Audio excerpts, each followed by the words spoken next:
Keep that going for our next storyteller, Anna. Come on the stage now. Come on, Brooklyn, give it up.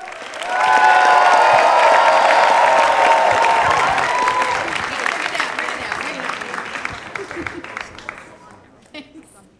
Wow, I've got to follow that. That's amazing. So I met him. Okay.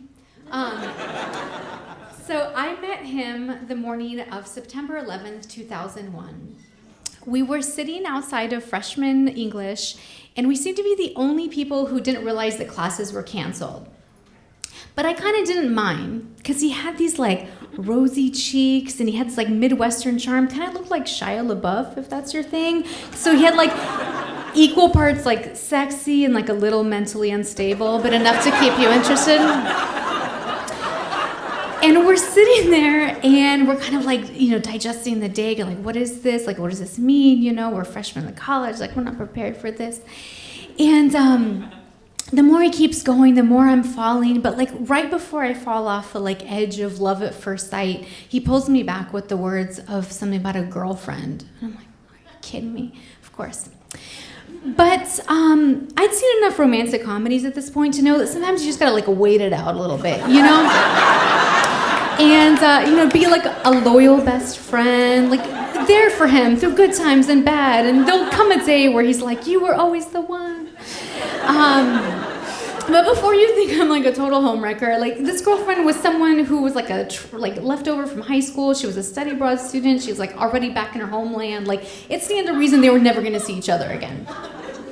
So we become friends through this, freshman class, and we're kind of helping each other with homework. We hang out. Sometimes we'd even hang out after school.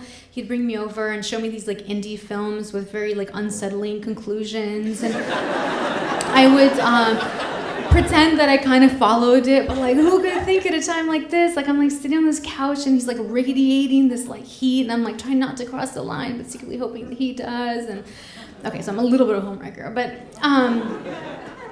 And we go on like this until the end of the first semester. Winter break comes along, and he's like, hey, would you mind house sitting for me? And it wasn't so much house sitting as much as like marijuana sitting. He had this one pot plant that he kept in the closet with like a 60-watt halogen bulb like on it 24/7. And I was like, I don't think that's how the solar system works, but okay, I'm in. And because if I do this for him, I'm like, one, I get my like loyalty points of like being his girl, and two, I get to snoop for like 2 weeks straight. And snoop, I did. Snoop, like medicine cabinets, drawers, showers, like his journal, he was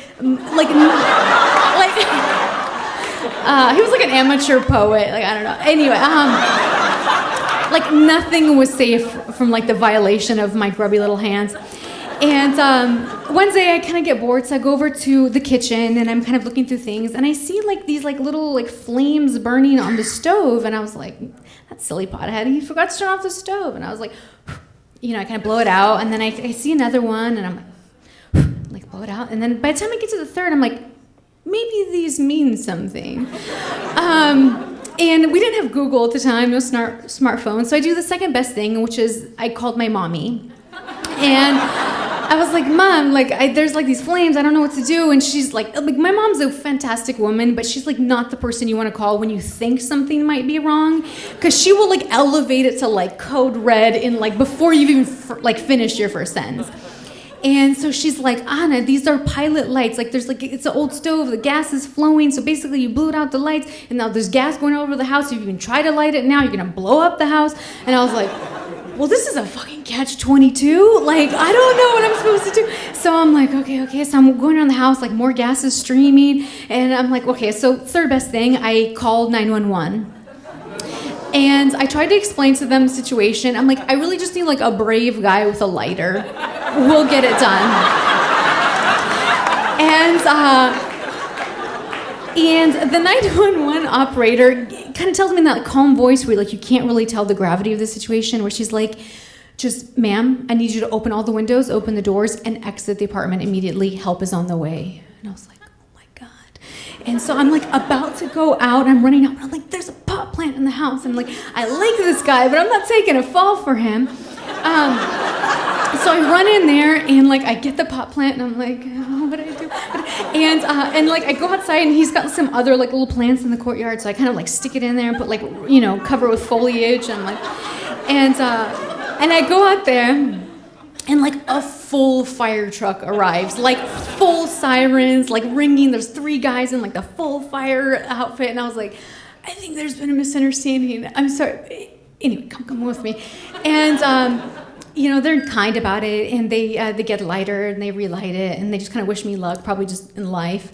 And and they go out, and I'm taking this story to the grave with me, and you know, spring semester rolls around. We don't have any classes together anymore, so we kind of lose touch. And in many ways, I kind of started to feel like a pilot light, just sort of like slowly burning, like waiting to be needed. And so I don't see him again for a year. And then when I run into him, I do tell him the story. He thinks it's funny.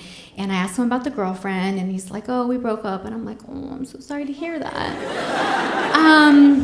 And then he's like, you know, I never really properly thanked you for watching my house. Why don't I take you to dinner, you know, make it official? And I was like, this is it. This is that romantic comedy moment where he finally gets it.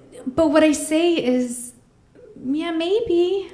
Because at this point, I had a boyfriend. So it's like the other romantic comedy, the one where he waited too long.